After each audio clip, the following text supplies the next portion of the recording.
Grand Rising, Grand Rising. Let's have a little chat. Let's have a little occult chat. This is your host, The Occult View. And let's have a little chatty chat. I can speak a little bit better than I could last night because my friend was here and I didn't want to wake him up. And I think I did actually. But whatever. I had to get that off my chest. And whoever did not like it, you just don't fucking like it. I'm not talking about my friend. I'm talking about anybody in cyber world. I don't give a fuck because I have a right to tell my story, and I will not be silenced, and I will not be told what I can and cannot motherfucking say. So if what I said upset you or rattled you or triggered you, then you can move the fuck on like I do. Because see, one thing about me is that when a person shows me, and see what I notice with people, I noticed something with people, especially passive aggressive narcissists. What they will do is they will set up situations for you not to fuck with them anymore or for you to cut them off. They will set up situations for you to cut them off. It could be a misunderstanding, it can be miscommunication, because a lot of times I truly believe that the root to a lot of people's problems is misunderstandings and miscommunication. But Black people don't know how to disagree and then come back together and have a conversation. Black people don't know how to do that. Black people like to carry things and take things to levels they don't need to go. And then they wonder why they end up in the predicament that they always end up in: alone, hurt, bad health. You know, they wonder why they end up in these predicaments. And this isn't, attacking anyone, but I'm just pointing it out. You can't fight the world. You can't be mad at everybody. You get what I'm saying? Some things are not worth investing in. They're not. Some things are simply not worth investing in. And I had to learn that myself. Some things are not worth fighting over. But what I notice about passive aggressive, what people would call narcissists, and I'm only using that for layman terms, because I'm not going down the whole narcissistic, rabbit hole with people, but I'm just making a point. And I don't mean narcissist in the traditional way that other people speak about it. What I've noticed is that what they will do is they will set up situations for you to cut them off for a good reason, and then they will get upset when you cut them off. They will tell you they need space in so many words, or they're going through a lot. And then you give them their space and they're still mad at you. You haven't called me, or you haven't texted me, or I ain't heard from you. But didn't you just say that you needed space? Didn't your actions tell me that you did not want to be bothered? But now you're sitting here angry because, let me tell you why they're angry. They're angry because they realize they can't manipulate you. They can't manipulate you through your emotions. So when they say that they need space and you actually give it to them and you don't beg them to stay, that enrages them deep down inside. That is a passive aggressive narcissist. And this may trigger some people because there are a lot of people who are passive aggressive narcissists. That is a form of mind control. That is a form of weak spell work.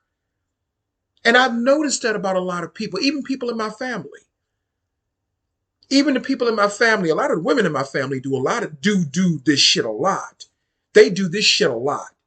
They will be nasty, have nasty attitudes, try to be controlling, be how can I put it? They will portray themselves as going through a lot and they don't want to be bothered. And then when you give them that, when you step away from them, they're texting you all types of bullshit. You ain't called me. Like we going together with some bullshit.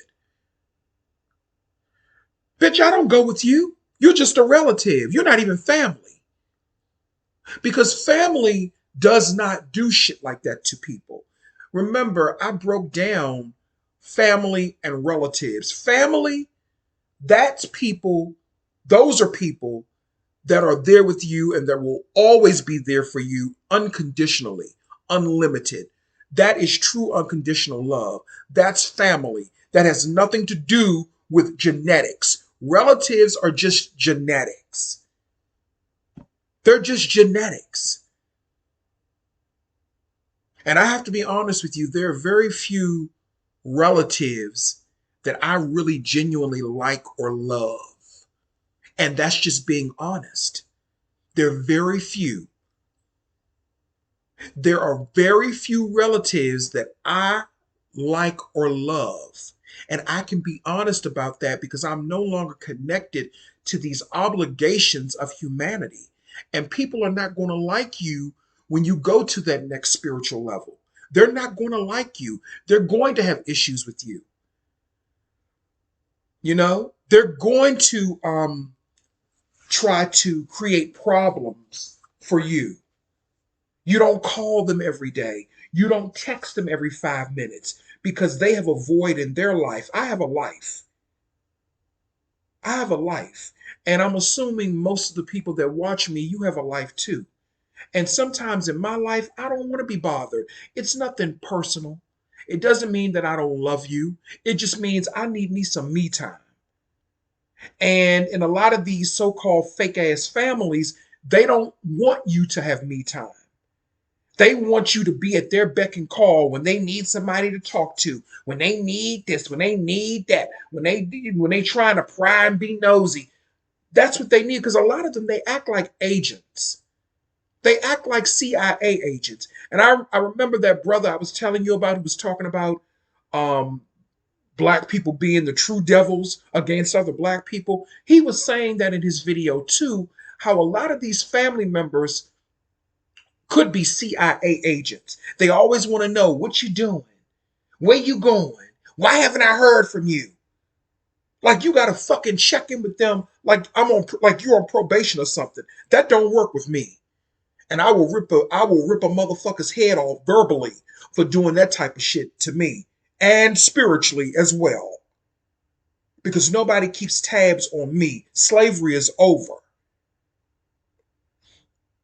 You get what I'm saying? So people are not going to like you when you are on this spiritual journey, especially when you start to elevate and you start to go through an evolutionary process. You know, there are certain relatives I just don't vibe with. That's why I don't call you. That's why I don't text you. I don't vibe with you. And you can't force that. And a lot of times it's because of something that you put out into the universe. It's something that you laid the groundwork for. It's something that you did. And even though we're not in a precarious place, you can't change that. Not mad. Again, we're not mad. We don't do mad. We're not mad. Remember, we're not mad anymore. We don't do mad. It's not about being mad anymore. It's about recognizing who you are and recognizing your power and recognizing that you are more important than your trauma. You can acknowledge your trauma. You can heal your trauma. You can deal with your trauma. You can do whatever you want to do because God is in you. God and Christ is in you, not out there somewhere. It's in you. So you can do what you want to do. And nobody has the power to silence you or to stop you unless they want to stand in heaven and hell's way. And we all know what happens when you do that. When you try to stand in heaven and hell's way, heaven and hell are going to have their will be done. Whether it be hell's will that will be done or heaven's will that will be done, thy will be done. It will be done. You don't have the right to stand in other people's path trying to block them. That is how a lot of people get fucked up. That is how a lot of people get fucked up. So when you're on this spiritual journey, be prepared for people not to like you. Be prepared for people to pretend to value you. But in reality, they're envious and jealous of you. Pretending to value you, but they really don't value you. They value, well, not value, they are envious and they're jealous of something that they see in you that you may not see in yourself.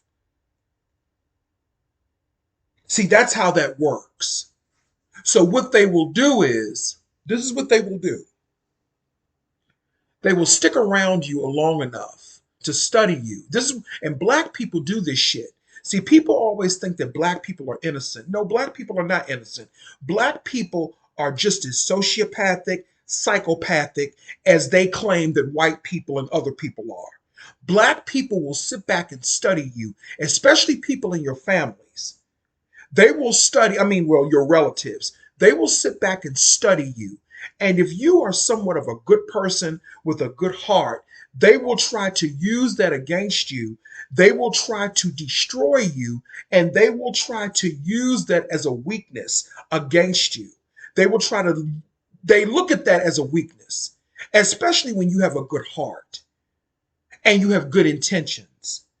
They will purposely try to trigger you. They will purposely say things to trigger you, and you have to be aware of it. They will say trigger words and try to say things to upset you, just like my cousin did me about a week ago. It wasn't, no, a couple of weeks ago. It wasn't, how can I put it? It was more covert. And I was saying in my mind, just say you don't fuck with me like that. Because now I don't fuck with you. Let's stop playing these motherfucking games. Just say you don't fuck with me like that. Let's stop doing all this phony shit. Just say you don't fuck with me like that. That's what you're really saying. And we can go on about our business because, truth be told, I don't need relatives. I need family.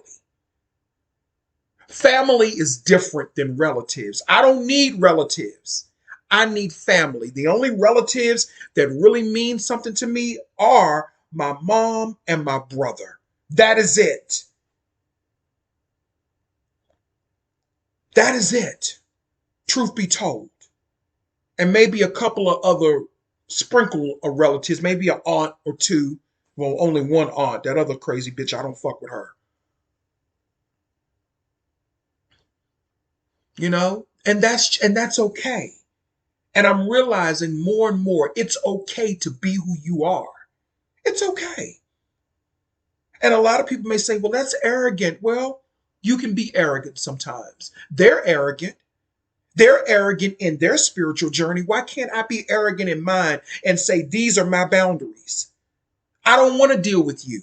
I don't want to deal with fake, phony motherfuckers who I don't have any bad intentions towards, but you flip and try to make a minor situation. This is what these types of dysfunctional people do. They will take a minor situation and they will turn it into something that it doesn't have to that it does not have to go into. Black people do this shit all the time. And then another thing that they will do is they will sit up and do shit to people and then will turn around and try to apologize and say, well, let's just forget about it without giving you an opportunity to process what has happened and process what they've really done. They just want to sweep it under the carpet and act like it. No, let's have a conversation. Let's talk about it. No, no, no, no, I'm sorry. I apologize. Let's just move forward. No, let's talk about it so this won't happen again. See, that's that slave mentality that tells you, oh, I don't have, just forget about it. I don't care. That's what black people operate on. That's what a lot of them, that's what they are attached to. And that is why they can't manifest the way that they're supposed to. And I'm not talking about making money. I'm talking about manifesting in the spirit. Yeah, niggas can make motherfucking money, but once they make the money, they're still fucking miserable. Once they live in them big old lonely fucking houses, they're still fucking miserable. We're talking about prosperity and wealth across the dimensions. Having prosperity and wealth in your spirit, in your emotions, in your physical health. We're talking about all of that. Not just having money, being surrounded by family and people that love you and that lift you higher. Almost like having a coven. You know what I mean? And maybe not in a traditional sense, but having a coven of people, you know, like a witch's coven. Like if you're a witch and you practice, Wicca or whatever, having people around you that support you and give you that support, that are always saying nice things to you, that are not behind your back, backstabbing you and violating you and betraying you and really talking about you. See, that's what happens, and that can manifest as spell work. It can manifest as blockages in your road when you have people who are fake up in your face smiling, but behind your back, they're backstabbing you like a lot of my relatives have done to me, which is why I don't fuck with a lot of them like that. I fuck with them the long way because I know that they're jealous, dysfunctional people that are in pieces. But it's no need for me to be mad at them. Disappointed, but it's no need for me to be mad at them. And the part that's disappointing is the fact that they don't have to live like that. But that's on them. That's their spiritual journey. And I'm not going to allow that to affect mine. You feel what I'm saying? And that includes people that you come in contact with in everyday life. That includes people that you live around, like neighbors and shit like that. Them motherfuckers are dysfunctional too. I live around a bunch of dysfunctional ass Negroes. I see it every motherfucking day, and a lot of them are old motherfucking Negroes who should fucking know better. But they have lived 60 plus years of their lives in pieces, not in peace. And when they see that a person lives in peace, they try to trigger and rattle that because they're so disconnected from spirit. They go to church and they still disconnected from spirit.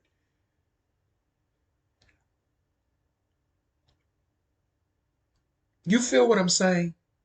So when you're on this spiritual journey, you're going to have people when you're going down the yellow brick road trying to get to the Emerald City. I'm gonna use that as a metaphor. When you're going down that yellow brick road trying to get to the Emerald City, there will be people along the way that will try to distract you, that will try to trigger you, that will try to keep you stuck. And that was my problem. I kept paying attention to what these motherfuckers were saying, not realizing that these motherfuckers were just distractions along the way.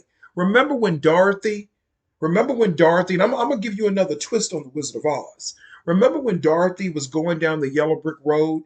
Glinda told her, just follow the yellow brick road. But what Glinda did not tell her was that there would be many distractions on your way. The lion, the scarecrow, and the Tin Man, they were distractions. Even though they did turn out to be family towards her, they were more family than the people in her real world.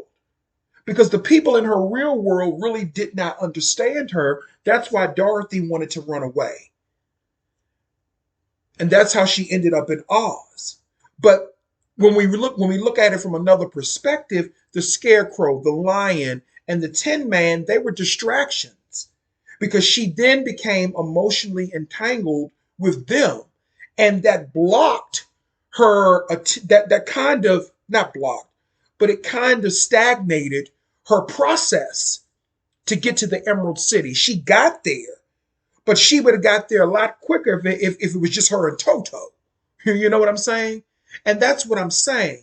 there are going to be many distractions. Some distractions are good because the Tin Man, the Scarecrow, and the Lion, they distracted her enough that it actually got her through all of the shit that she had to go through on her way to the Emerald City. I mean, she had to face the Wicked Witch of the West. She had to face talking trees and, the haunted forest. I mean, she went through a lot of shit before she got to the Emerald City. And she had helpers on the way. But you notice what the Wizard of Oz was trying to tell us is that even in the darkest places, or even in those places that we think are not visible, we're going to always face those people that have caused us challenges. Because remember, the Wicked Witch of the West was actually Miss Gulch, or Gulp, or whatever her name was. The lady that took Toto from her in her real life? That was the Wicked Witch of the West. The Tin Man, the Lion, and the Scarecrow were also people that she had relationships with, in her real life. Remember when she came back, she said, you were there, and you were there. And that's because we always face these people in some type of way. And that's what I was telling you last night. We're going to face these people in different aspects of our lives.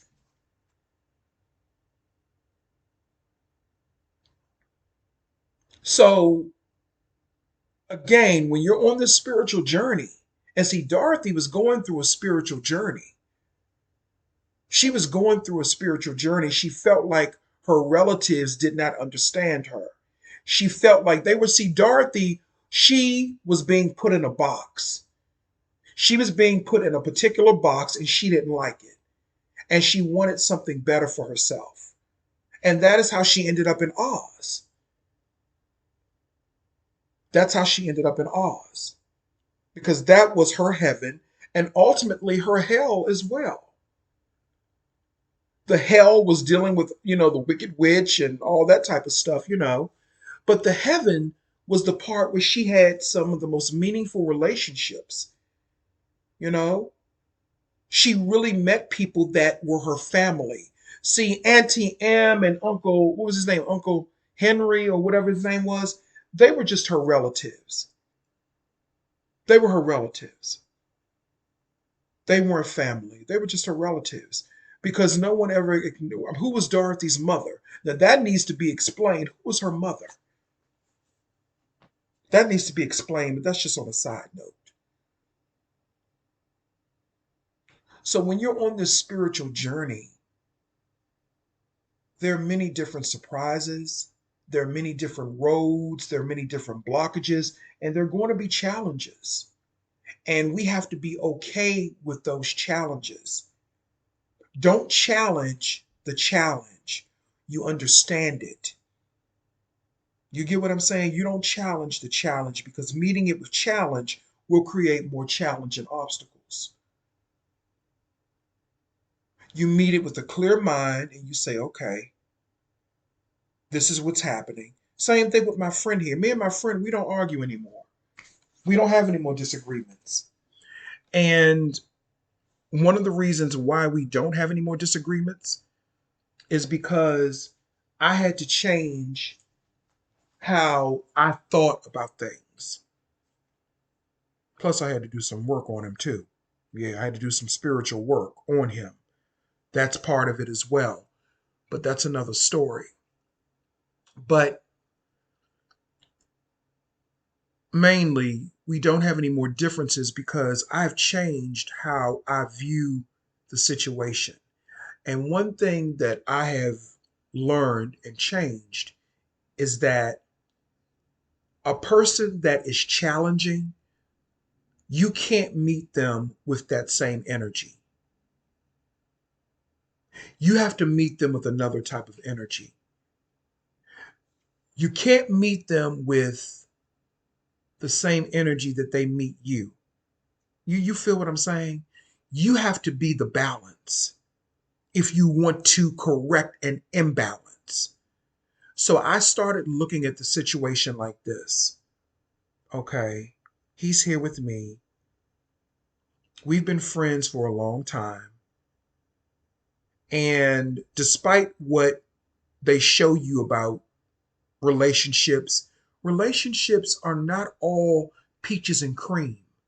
Sometimes the first couple of years of two people living together, and I'm finding this, sometimes the first couple of years of two people living together, and it may be different for other people, I'm only speaking for me, but sometimes the first couple of years can be very challenging and they can be very, very obstacle filled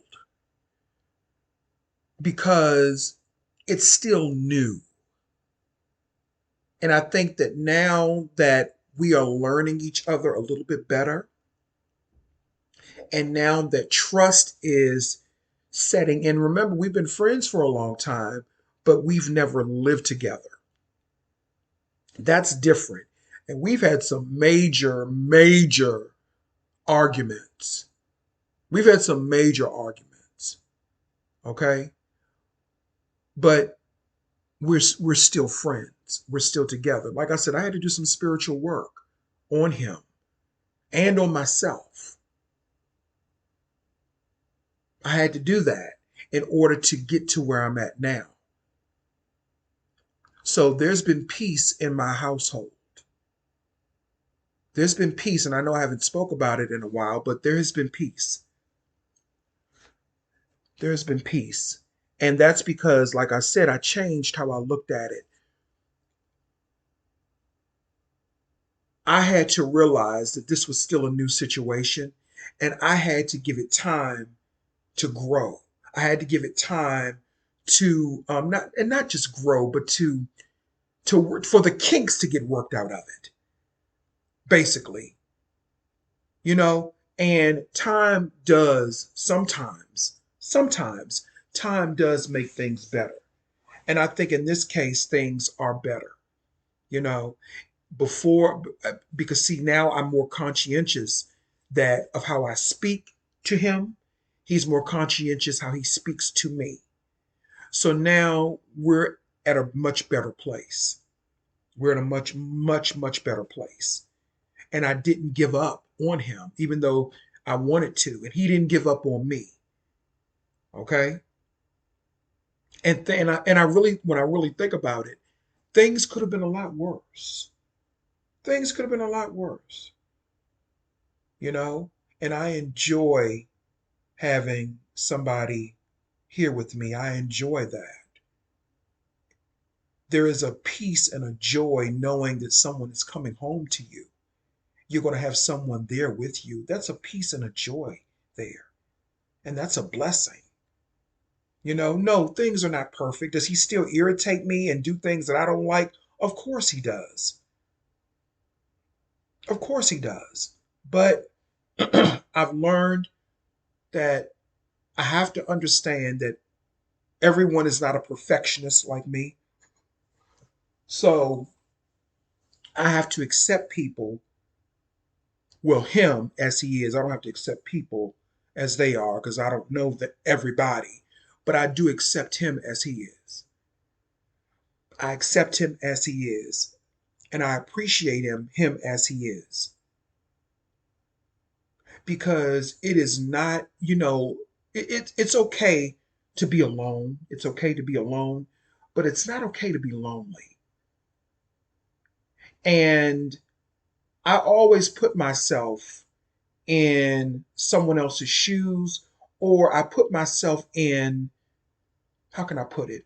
I always put myself in a what if situation, and I don't want to create regrets. I don't want to create regrets. See, this is real consciousness and real spirit because and real lessons and real spiritual lessons, let me say it that way. Because you always put yourself in someone else's shoes. You always take yourself out of your body and you look at things through the lens of someone else's eyes. That is real spiritual compassion. And that's what I was talking about last night. That that is something that a lot of these so-called spiritual teachers lack. They lack compassion. They only have compassion for people that lick their ass crack, or they only have compassion for people whom they believe they can get something out of. You get what I'm saying? Now, this person that stays with me, this was someone, it was just a sex thing between he and I. He was not someone that I particularly really, you know, really wanted to be in a relationship with, if that's what you want to call it, or have a intimate relationship with like we have now, like living together. That wasn't something that I necessarily strived for. It just happened. And there's a reason that it happened. And I think that the lesson, I'm going to say from the universe, because that's what people understand. I think the universal lesson is learning to be more giving, because now I have to share. I have to share things with someone that, whereas I could just, do what I wanted to do and, whatever the case. But now I have to share things. I have to share food. I have to share, resources. And I'm not talking about money. I'm talking about like the bathroom. I have to share different parts of my apartment with him now, or our apartment rather. So it's not just my apartment, it's his, it's his too. So I have to share. And I think that was one of the universal lessons, excuse me, learning to be more sharing, more giving, and being more open. And when you share and when you're open and you're giving, that opens up a gateway and a portal for you to receive as well. But it's all in how you look at it, you know? So when you're on this spiritual journey, there are going to be obstacles, and some of them are going to be very challenging, you know?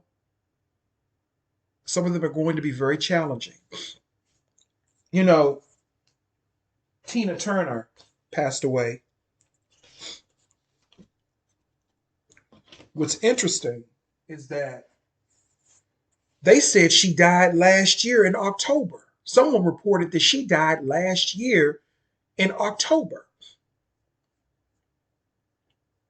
And the news was over in France, but it didn't make it to the Americas until a few days ago. Allegedly. But that's neither here nor there. But I really liked, no matter what her personal life was or whatever she did in her personal life, I really liked her philosophy on life and death and her bravery when it came to facing death. She said she wasn't afraid to die. She said that that is something inevitable that she made peace with many, many years ago. And I attribute that to her Buddhist um, teachings. Because the Buddha teaches that death is not an end, it's a transition into a higher state of consciousness or into another life force. And she says she was not afraid of death, you know, and how she dealt with her life challenges, being a person who came from an abusive background and everything that she had to contend with. She took all of that trauma and all of that, she took that and she transformed her life. That's what I'm talking about. That is what I'm talking about. Taking your trauma and transforming your life.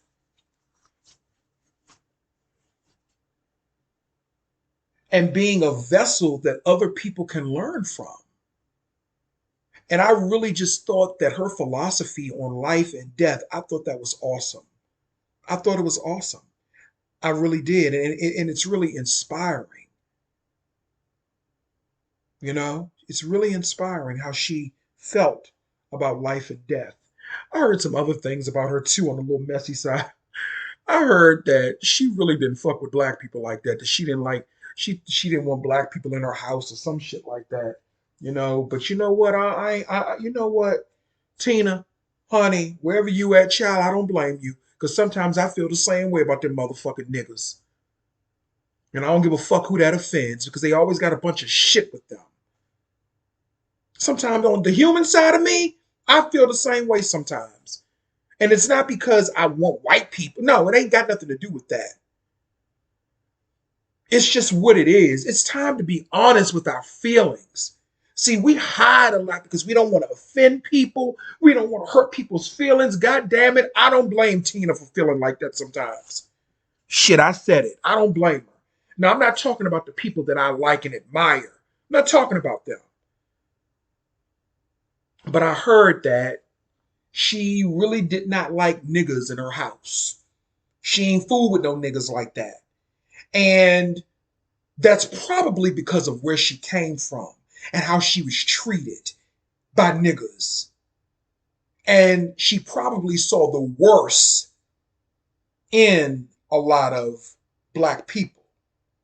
And that can affect other black people. Why can't we say that? Why must we always carry this? Well, we can't think like that. We gotta love everybody. No, we fucking don't. We don't have to love everybody. You ain't gotta be mad at them.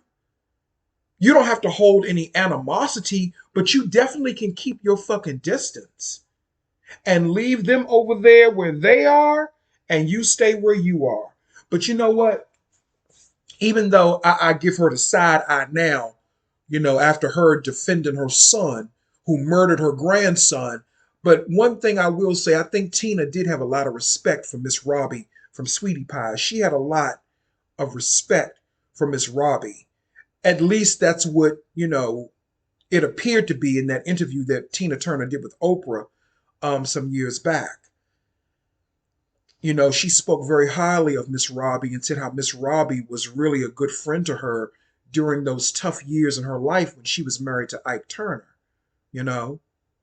But what I'm saying is, I look at her spiritual journey, put all that shit aside.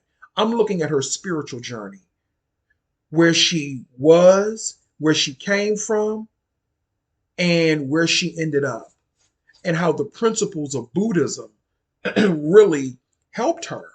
It helped her to transform her life. And whether it's Buddhism, whether it's Wicca, whatever spiritual practice you do, you let that help to transform your life. Now, I really don't have a specific practice because I feel like I am the practice. I am the practice. So I don't have a specific practice that I practice. You know what I'm saying? I may do well, I do, but I'm not getting into that per se. That's my personal business. Okay? I work with my energies and I work with spirits that want to work with me, that want to work with me. And what I have been doing has been working for me. What I have been doing has been working for me in the right direction, in the right way. So, you know, and I know something must be going right because wherever I go, people tell me, you don't look 44. You look like you're in your 30s. You look like you're in your 20s. I don't get the 20s so much as I do the 30s. You don't look 44 almost. You look like you're in your 30s. I'm doing something right. I'm doing something right with this health and this good health and what I'm doing something right. I can walk, I can talk, I can breathe, I can run, I eat good. I have people around me that love me. I'm doing something right in my spiritual journey. And sometimes when those challenges come along, I'm doing something right in those too. Because they're going to come. People are going to try you. People are going to try to trigger you. Sometimes you're going to fall for it. Sometimes you're not. Sometimes you're not. But just know it doesn't matter if people don't like you on your spiritual journey.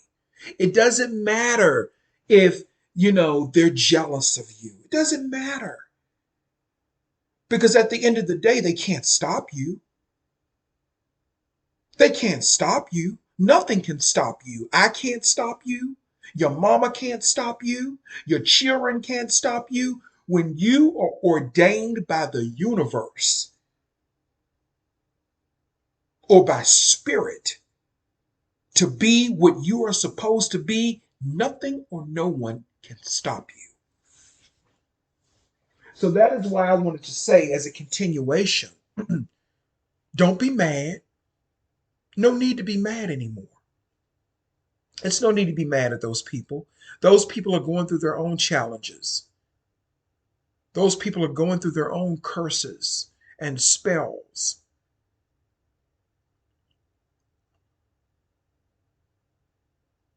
And we just sit back, separate ourselves from those people, and we continue on our spiritual journey.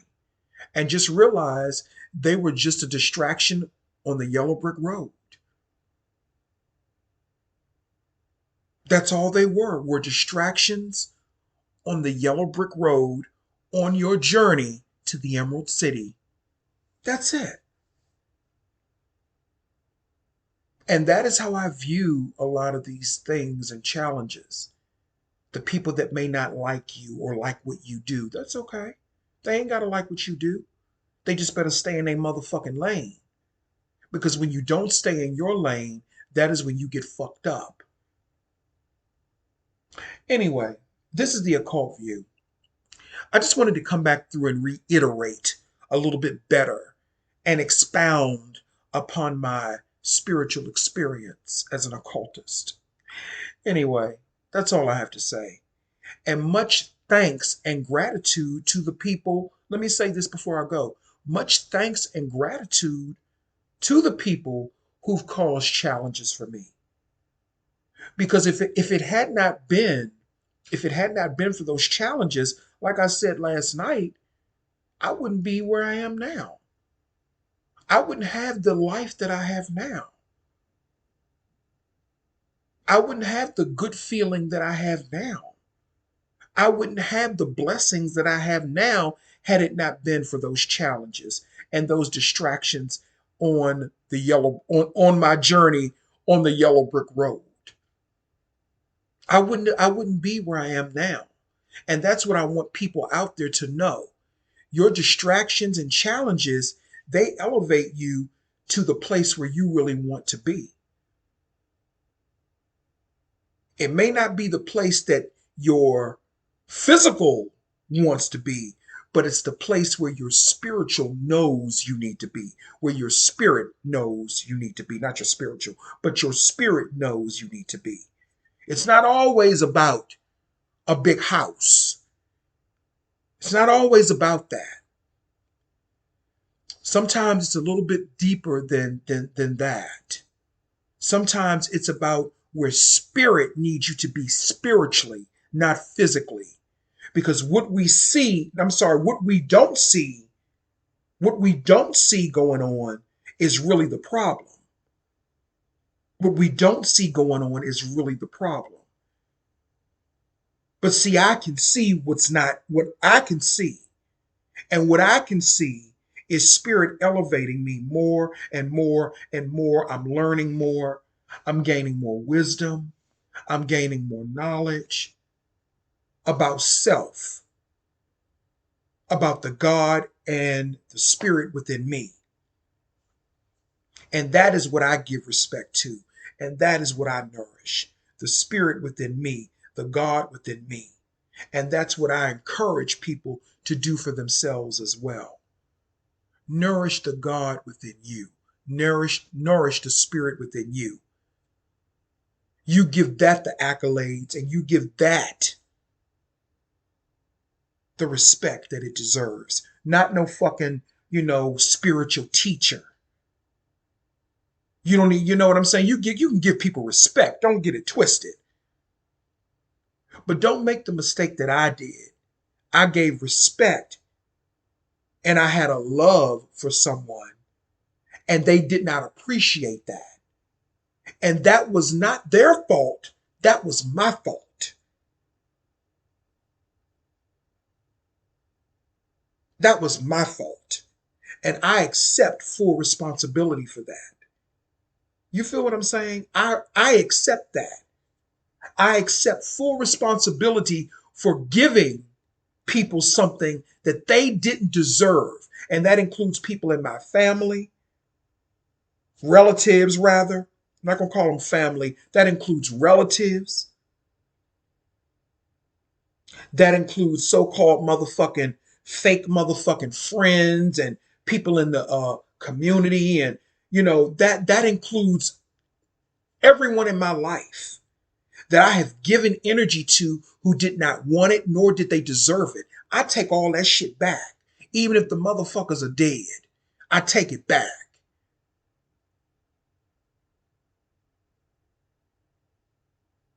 And that is what I encourage people to do. Don't let the distractions on your spiritual journey define you. You learn to define it. And that's all I have to say. Thank you.